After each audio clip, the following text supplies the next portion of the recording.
Hello students, welcome to the online classes of GSM College. I am Kalpana Tiwari and today's my topic is precursors of the romantic age.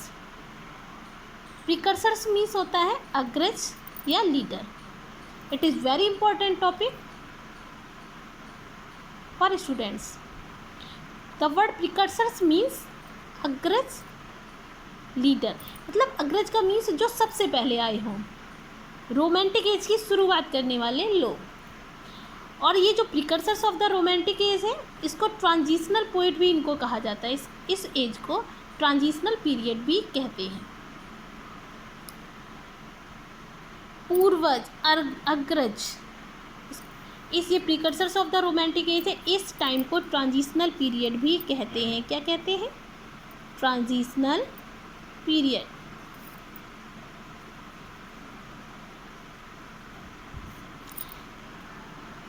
Transition period को मैंने नीचे बहुत अच्छे से discuss किया है. तो अभी हम डिस्कस करते हैं precursors of the romantic as को. तो precursors of the romantic as को ट्रांजिशनल पीरियड, ट्रांजिशनल पोइट भी कहा जाता है. जिसके जो भी पोइट है उनको ट्रांजिशनल पोइट कहते हैं. और ये जो पीरियड है, इस समय को ट्रांजिशनल पीरियड भी कहते हैं. इसको देखते हैं. As we know very well, जैसे कि हम बहुत अच्छे से जानते हैं कि 18th century is the period of new classicism. ये 18th सेंचुरी का जो पीरियड था वो न्यू क्लासिसिज्म का पीरियड था. ये हम सबको बहुत अच्छे से मालूम है. बट लेकिन with the fall of classicism, लेकिन जैसे ही क्लासिसिज्म की फॉल होती गई, मीन्स धीरे धीरे इसका क्या था, डिके होता गया, धीरे धीरे ये नष्ट होता गया, धीरे धीरे ये समाप्त हो गया जैसे जैसे क्लासिसिज्म. तो our new period is starting slowly and slowly. धीरे धीरे एक न्यू पीरियड जो था वो स्टार्ट हो रहा था. कोई भी चीज़ इस संसार में क्या है, परमानेंट नहीं है. अपने अपने टाइम पे हर चीज़ आती है और वो अपनी सक्सेस को प्राप्त होती है. और जब उसको सक्सेस मिल जाती है तो ऑटोमेटिक वो चीज़ नीचे गिरने लगती है. कॉमन सी बात है. जो इंसान ऊपर की तरफ करता है वो हमेशा ऊपर नहीं रहेगा, कभी ना कभी उसको पतन होना स्टार्ट हो जाता है. ऐसे ही न्यू क्लासिसिज्म में एक बार वो न्यू क्लासिसिज्म का एज आया, जब वो पूरा चारों तरफ न्यू क्लासिसिज्म का एज चारों तरफ हो गया, उसके बाद न्यू क्लासिकल एज जो था वो धीरे धीरे नष्ट होने लगा और एक नया एज था वो स्टार्ट होने लगा. कोई भी न्यू फैशन, कोई भी न्यू ट्रेंड आता है और धीरे धीरे क्या होता है, वो चला जाता है और उसकी जगह पर कोई दूसरी चीज़ आ जाती है. तो ये तो प्रकृति का नियम है. एक आता है और उसके बाद वो चला जाता है, उसके बाद दूसरा इंसान उस जगह पर आ जाता है. सेम ऐसा ही एज को लेकर के है. तो न्यू क्लासिकल एज आया और फिर क्या हुआ, फॉल ऑफ क्लासिक. धीरे धीरे क्लासिसिज्म की फॉल होने लगी, धीरे धीरे वो नष्ट होने लगा. उसके बाद new age is starting slowly and धीरे धीरे एक नया एज स्टार्ट हो रहा था. And this period is also known as romantic age. और इस एज को कहा गया क्या, रोमांटिक एज. क्योंकि न्यू क्लासिकल एज जो था उससे लोग ऊब गए थे. उसके बाद धीरे धीरे लोग कुछ चेंजिंग चाहते थे. लोग क्या थे, वो चेंजिंग चाहते थे और उसी चेंजिंग की वजह से एक नए एज की शुरुआत हुई. वो एज बना romantic as. New classical as के जो लोग थे वो वेल एजुकेटेड थे, बहुत ज़्यादा बुद्धिमान थे, हमेशा तर्क और ज्ञान की बातें करते थे. हमेशा कोई इमेजिनेशन, इमोशन, फीलिंग्स को कोई स्थान नहीं था. सिर्फ ज्ञान की बातें, एक दूसरे को ज्ञान की बातें बताना, एक दूसरे पर व्यंग करना. लोग इन चीज़ों से ऊब गए थे. अब जो लोग थे वो भावनाओं को महत्व देने लगे थे. They give importance feelings and imagination. तो धीरे धीरे शुरुआत हो गई थी रोमांटिक एज की. पर अचानक तो किसी चीज़ की शुरुआत नहीं होती है कि अचानक से वो चीज़ ट्रेंड में आ जाए, अचानक से वो चीज़ धीरे धीरे ही शुरुआत होती है. तो धीरे धीरे के लिए जो सबसे पहले पोइट्स हुए थे, जिन्होंने इनकी शुरुआत की थी, उन्हीं को बोला गया था ट्रांजिशनल पोइट.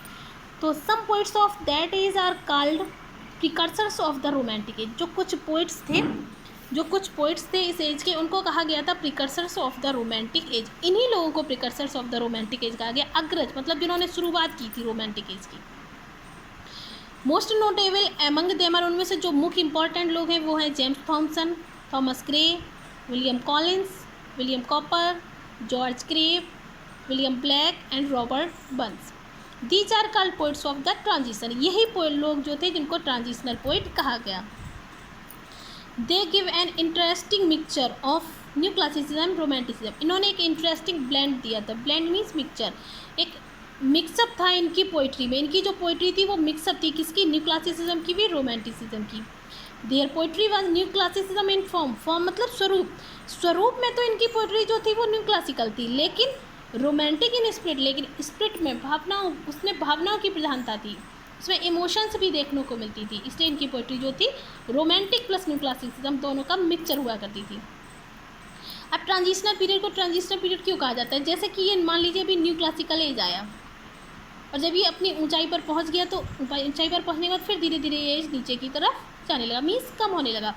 और फिर क्या, जब ये एज कम जा रहा है तो फिर रोमांटिक एज जो था वो बढ़ने लगा। तो जब रोमांटिक एज आ रहा है, न्यू क्लासिकल एज जा रहा है, तो इसके आने और जाने की जो बीच की जगह है, ये जो बीच की जगह आपको दिख रही है, इसके जाने की और रोमांटिक एज के आने की जो ये बीच की जगह है, इस बीच के समय को ही, इस बीच के समय अंतराल को ही, इस टाइम को ही बोला जाता है ट्रांजिशनल टाइम, ट्रांजिशनल पीरियड। और इस पीरियड में हुए जो भी राइटर्स, जो भी पोइट्स हुए हैं, उनको बोला जाता है transitional poet. I hope you all will understand what is the meaning of transitional. Transitional means जब कोई एक चीज़ जा रही होती है और एक चीज़ आ रही होती है, उसके बीच का जो जगह होती है, उसके बीच का जो समय होता है, टाइम होता है, उस टाइम पीरियड को ही बोलते हैं transitional period and transitional poet, जो भी उस टाइम के लोग होते हैं। अब हम बात करते हैं इनके पोइट्स को। James Thomson, Thomas Gray, William Collins, William Cowper, George Crabbe, William Blake and Robert Burns. Thomas Gray कौन? इसमें जो मैन है वो है थॉमस ग्रे। थॉमस ग्रे एक is also known as a transitional poet and pre romantic poet. Thomas Gray को transitional poet भी कहते हैं, प्री रोमांटिक पोइट भी कहते हैं। His poetry is filled with great romantic qualities. इनकी पोइट्री जी तो इनकी जॉर्ज थॉमस ग्रे की जो पोइट्री थी वो फुल ऑफ रोमांटिक क्वालिटीज़ थी, रोमांटिक क्वालिटीज़ से भरी हुई थी।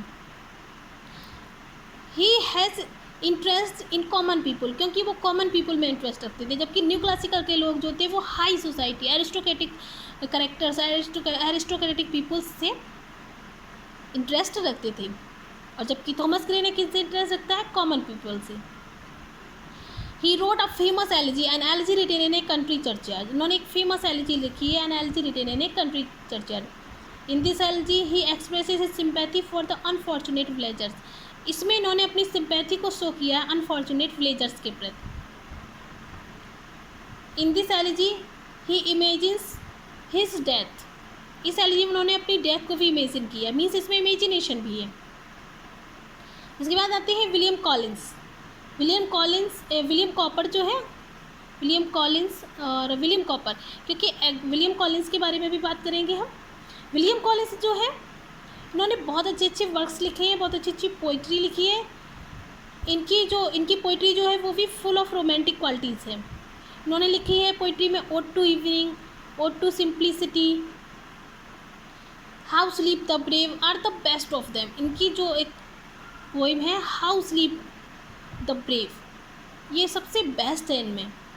हाउ स्लीप द ब्रेव जो है एक प्रकार का ओड है, और इस ओड में ही pays tribute to those martyrs. उन्होंने उन लोगों को अपने ट्रिब्यूट दिया है, ट्रिब्यूट का मतलब होता है श्रद्धांजलि दी है उन मार्टियर्स को, उन शहीदों को who gave up their life the rebellion of 1745, जिन्होंने 1745 में अपनी लाइफ को क्या किया था? शहीद हो गए थे, रिबेलियन को, अपनी लाइफ को दे दिया था, मतलब वो शहीद हो गए थे, मार्टिर शहीद हो गए थे 1745 में। उनके ऊपर उन्होंने ये एक पोइम लिखी है हाउ स्लीप द ब्रेव, कि मतलब ब्रेव लोग जो है वो कैसे सो रहे हैं। इसके बाद आते हैं William copper. William copper is non for his emotional poetry. ये इमोशनल पोइट्री के लिए विलियम कॉपर जाने जाते हैं। उन्होंने भी बहुत सारी पोइम्स लिखी हैं, उनमें जो मेन है वो है the catastrophe, only hymns and on the receipt of my mother's picture.